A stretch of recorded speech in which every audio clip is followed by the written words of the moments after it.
सुनीता और उसका पति किशोर मजदूरी का काम करते थे। किशोर को कुछ समय से मजदूरी का काम मिल नहीं रहा था। इस वजह से ठंड के दिनों में बहुत परेशानी आ गई थी। सुनो जी, ठंड बढ़ रही है, हमें बच्चों के लिए कुछ गर्म कपड़े खरीदने होंगे। मोनू भी पूरी रात खांसता रहा है, पतला कंबल ओढ़ते हैं बच्चे, तभी से ठंड लग गई। ये स्वेटर जो मैं लेकर आया था वो पहना कर सुला दिया करो सुनीता। वही तो पहना रखा था, रोजाना खेलते हुए पहने रहता है। बहुत गंदा था, मैंने धोकर डाला तो धूप ही नहीं निकली, अभी भी गीला है, इसीलिए मैंने वो फटा हुआ जो पुराना रखा था वही पहना रखा है।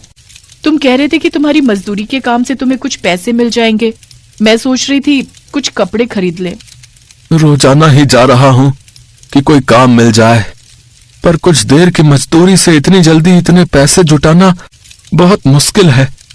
जो मिलेंगे उन पैसों से थोड़े दाल चावल और आटा खरीद लाऊंगा। कम से कम बच्चे तो भूखे नहीं रहेंगे। मुझे नहीं पता कि हम कपड़े कैसे खरीदेंगे, मुझे कुछ समझ नहीं आ रहा है। अगले दिन सुनीता अपना स्वेटर अपने बेटे को पहना देती है और एक पतली सी साड़ी पहनकर एक शॉल में लिपटी मजदूरी के काम के लिए जाती है। सुनीता का नियम था कि वो मजदूरी पर जाते हुए सबसे पहले भगवान शिव के मंदिर में जरूर जाती थी। वहां नियम से पूजा पाठ करके तभी वो मजदूरी के लिए जाती थी। हे शिव शंकर, आप तो अंतर्यामी हो, मेरे दुखों को दूर करो प्रभु, अब और नहीं सहा जाता।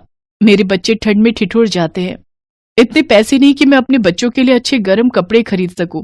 मैं कुछ नहीं समझ पा रही कि मैं क्या करूं। हे भगवान, मेरी मदद करो। सुनीता मंदिर में पूजा करके सीढ़ियां उतरी तो देखा कि मंदिर के पास एक बड़े सेठ कंबल दान कर रहे हैं। सुनीता भी उसी लंबी लाइन में लग गई। काफी देर तक लाइन में खड़े रहकर सुनीता को एक कंबल मिल ही गया। सुनीता को थोड़ी तसल्ली हुई, शुक्र है भगवान का एक कंबल मुझे मिल गया, कम से कम बच्चों की ठंड तो दूर हो जाएगी। बेटी, ये कंबल मुझे दे दो, मैं ठंड से कांप रहा हूँ।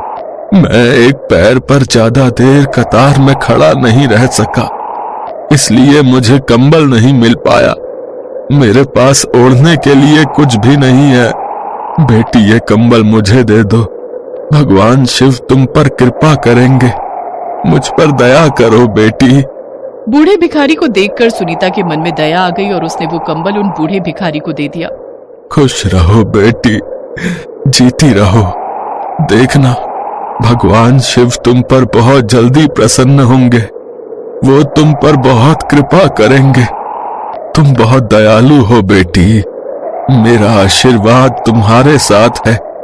तुमने ठंड में मुझ गरीब को कंबल दिया है, इसका फल तुम्हें जरूर मिलेगा। शुक्रिया बाबा ये आशीर्वाद देने के लिए। कंबल लेने की वजह से सुनीता को काफी देर लाइन में खड़ा होना पड़ा। इस कारण उसे काम पर पहुंचने में देर हो गई। उसके मालिक ने उस पर बहुत गुस्सा किया। कहाँ रह गई थी? है? इतनी देर से काम पर आई है, मेरे यहाँ ऐसे काम नहीं चलेगा, बता रहा हूँ। मैं तुझे नौकरी पर नहीं रख सकता। चल, मैं तुझे नौकरी से निकाल रहा हूँ, चल। नहीं मालिक, ऐसा मत कहो। अगर आपने मुझे नौकरी से निकाल दिया तो मैं इतनी जल्दी कहाँ जाऊंगी? मुझे तो इतनी जल्दी कोई काम भी नहीं देगा। मैं देर नहीं करूंगी, मैं समय पर आऊंगी। नहीं नहीं, आज कोई और बहाना कर रही है, कल कोई और करेगी। अब मैं अपने काम के साथ समझौता नहीं कर सकता, समझी? और तेरा कोई हिसाब भी नहीं है पिछला। कल के 40 रुपए मैंने तुझे दे दिए थे। सुनीता का मालिक उसे नौकरी से निकाल देता है। सुनीता बहुत रोती है और रोते रोते घर पहुंचती है। किशोर भी घर पहुंच चुका था। उस दिन उसे भी कोई काम नहीं मिला। एक कंबल मिला, वो भी इतनी देर लाइन में लगने के बाद, और वो भिखारी को दे दिया। और उसके बाद देख, अब तेरी नौकरी भी चली गई। तू अगर देर से न जाती तो आज तेरी भी नौकरी न जाती। न मेरे पास नौकरी है न तेरे पास। क्या मिला? भगवान शिव ने तुझे भक्ति का क्या ही फल दिया। आज देख, हम भूखे सो रहे हैं। वो बूढ़े बाबा चल नहीं पाते थे, इसीलिए मैंने कंबल उन्हें दे दिया। कोई बात नहीं, शायद वो उन्हीं की किस्मत का था। मुझे विश्वास है कि भगवान शिव हमारी मदद जरूर करेंगे। इतनी रात में कौन आया होगा? किशोर दरवाजा खोलता है। बाहर एक युवक खड़ा था जिसके सिर पर एक गठरी थी। मैं कंबल बेचने के लिए निकला था, पर रात बहुत हो गई है। मेरे पास खाना बनाने का कुछ सामान है जो मैं अपने साथ लेकर निकला था। मेरे पास आग जलाने की कोई व्यवस्था नहीं है। क्या मेरे पास जो सामान है इसका थोड़ा भोजन बनाकर दे सकते हो भाई? बड़ी मेहरबानी होगी। ठीक है, लाओ, दो, मैं बनवा देता हूँ। ये आटा दाल चावल है और ये कुछ सब्जियां हैं। हो सके तो सभी कुछ बनवा दो भैया। ठीक है। सुनीता, क्या तुम ये सब बना दोगी? हाँ हाँ, बेचारा कोई भूखा है, मदद करने में क्या जाता है। लाओ मुझे सामान दो, मैं बना देती हूँ। सुनीता सारा खाना तैयार कर देती है। दाल चावल सब्जी रोटी और थाली बनाकर उस युवक के लिए परोसती है।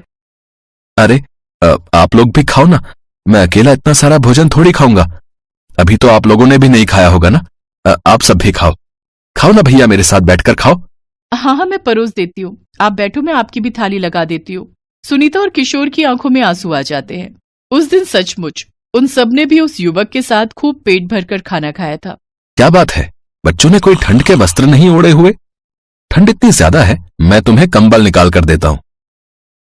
ये बढ़िया रंग के कंबल। तुमने मेरे लिए इतना किया है तो मैं भी तो तुम्हारे लिए कुछ कर सकता हूं ना। नहीं तो इतनी रात में कोई किसी की क्यों मदद करेगा भैया। एक काम करो, ये सारे कंबल मैं तुम्हें ही दे देता हूं। मेरे पास तो घर पर बहुत कंबल हैं। वैसे भी मुझे घर ही जाना है। इतनी रात में गठरी लेकर जाऊंगा तो सही नहीं रहेगा। ये सारे कंबल और कुछ गर्म कपड़े तुम ही रख लो। समझना, भगवान शिव का आशीर्वाद है। सुनीता और किशोर की आंखों में आंसू आ जाते हैं। वो युवक गर्म कपड़ों की गठरी रखकर मुस्कुराता हुआ चला जाता है। किशोर जैसे ही गठरी खोलता है, सुनीता हैरान रह जाती है। अरे, इन सब कपड़ों में ये तो वही कंबल है जो मैंने उन बूढ़े बाबा को दिया था। आज सुबह ही तो दिया था। मैं इस कंबल को अच्छे से पहचान सकती हूँ। देखो ना, ये सारे कंबल एक से हैं, पर ये कंबल बिल्कुल अलग है। मैं इस कंबल को पहचान सकती हूँ। सुनो, वो कोई साधारण युवक नहीं था, वो जरूर भगवान शिव थे। हाँ हाँ, वही थे। क्या ये तुम क्या कह रही हो सुनीता? भगवान शिव? मैं भी कितना गलत था। मैंने न जाने गुस्से में भगवान शिव को क्या क्या कह दिया। पर तुम्हारी भक्ति सच्ची थी। वो हमारी मदद को आए सुनीता। देखा, उन्होंने हमारे साथ बैठकर खाना खाया। उन्हें पता था कि हम भूखे हैं, हमारे पास गर्म कपड़े नहीं हैं। उन्होंने तो इतने सारे कपड़े और कंबल हमें दे दिए। मुझे माफ कर दो भगवान, मैं आपकी शक्ति को समझ नहीं पाया। हे शिव शंकर, आप मेरी भक्ति से प्रसन्न हुए। आपका बहुत बहुत धन्यवाद। आपने मेरी सारी परेशानी दूर कर दी। मेरा परिवार अब सर्दी से बचा रहेगा और ये सब आपकी कृपा से है शिव शंकर। भगवान शिव के घर में कदम रखते ही सुनीता और किशोर की किस्मत भी बदल जाती है। किशोर को एक अच्छी दुकान में नौकरी मिल जाती है, जिससे उसे तनख्वाह भी बहुत अच्छी मिलने लगी। शिव जी की कृपा से उनके जीवन के सारे दुख दूर हो गए। एक बार भगवान शंकर तपस्या से उठे तो माँ पार्वती उनके पास आई और बोली, स्वामी, आप सारा दिन पर्वत पर बैठे रहते हो और मैं सारा दिन घर का कामकाज करती हूँ, भूखी प्यासी बैठी रहती हूँ। आप कुछ नहीं कमाते हो, मैं क्या खाऊं, क्या बच्चों को खिलाऊं? आपने कभी इस ओर ध्यान भी दिया कि परिवार कैसे चलेगा? माँ पार्वती की बातें भगवान शंकर ध्यान से सुन रहे थे। आप मेरी एक बात मानोगे स्वामी? मैंने तुम्हारे साथ फेरे लेते हुए 7 वचन निभाने का वादा किया था। तुम कहो तो मैं तुम्हारी बात अवश्य मानूंगा। तो फिर ठीक है, एक काम करो, आप वृंदावन चले जाओ। एक आपका अपना नंदी बैल तो है ही, और एक बैल आपका वहाँ कन्हैया से मांग लेना। कन्हैया के खेत हैं, आप वहाँ पर खेती करना और जो फसल उगे उसे ले आना। कुछ तो काम चलेगा। लेकिन एक बात का ध्यान रहे स्वामी, आप वहाँ जाकर कन्हैया से कहना कि आप खेती ऊपर की लोगे और नीचे का हिस्सा कन्हैया को देना। ठीक है देवी पार्वती, मैं अभी नंदी बैल पर बैठकर वृंदावन जाता हूँ। इसके पश्चात भगवान शंकर अपने बैल नंदी पर बैठ गए और कन्हैया जी के पास जाने लगे। रास्ते में नंदी बैल उनसे बोला, प्रभु, हम जा तो रहे हैं, लेकिन ये कन्हैया बहुत चालाक हैं, बहुत तेज हैं। कोई नहीं, जो होगा सो देखा जाएगा। मैंने पार्वती को वचन दिया है कि अब मैं खेती करके ही लौटूंगा। और फिर इसके पश्चात शंकर जी अपने बैल नंदी के साथ कृष्ण जी के द्वार पहुँचे और अपना शंख बजाने लगे। शंख की आवाज सुनकर कृष्ण जी द्वार खोलते हैं तो उनके सामने भगवान शंकर खड़े थे। कृष्ण जी भगवान शंकर को प्रणाम करते हैं। भोलेनाथ, आप आइए, भीतर पधारिए। अचानक कैसे आना हुआ? मुझे संदेशा भेज देते, मैं आपसे मिलने आ जाता। कन्हैया, मेरा एक काम है जो केवल तुम ही कर सकते हो। हाँ हाँ, बताइए, मैं आपकी किस प्रकार सहायता कर सकता हूँ? मुझे आपके खेतों पर खेती करनी है। एक बैल मेरे पास है और एक बैल आप अपना दे दो और अपने खेत पर मुझे खेती करने के लिए दे दो। क्यों मैया, आपका क्या विचार है? भगवान शंकर हमारे खेतों पर खेती करना चाहते हैं। हाँ, तो कोई बात नहीं, अच्छी बात है, हमें भी बनी बनाई फसल मिल जाएगी। पर मेरी एक शर्त है, खेती में आप जो भी मुझे बोने को कहोगे वो मैं बो दूंगा, पर खेती का ऊपरी हिस्सा मैं रखूंगा। तो आप बताओ मैं क्या बो दूं? ठीक है, मुझे मंजूर है। एक काम करो, आप ना आलू बो दो। ठीक है, फिर मैं फसल तैयार होने के बाद ही आपसे मिलूंगा। इसके बाद शंकर जी बैलों को लेकर खेती करने चले गए। उन्होंने खूब मेहनत से खेती की और आलू उगाए। कुछ दिनों में आलू की फसल पककर तैयार हो गई। शर्त के मुताबिक शंकर जी और नंदी ने मिलकर आलू के ऊपर की फसल, आलू के पत्ते काटे और गठरी में भरकर कैलाश ले गए। शंकर जी ने बहुत खुशी से पार्वती मैया को वो गठरी दी।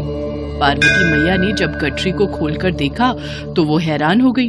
उस गठरी में तो पत्ते ही पत्ते थे। प्रभु, आप ये क्या उठा लाए हो? खेती कहाँ है जो आपने की थी? पार्वती, मैंने तो वैसा ही किया जैसा तुमने मुझसे कहा।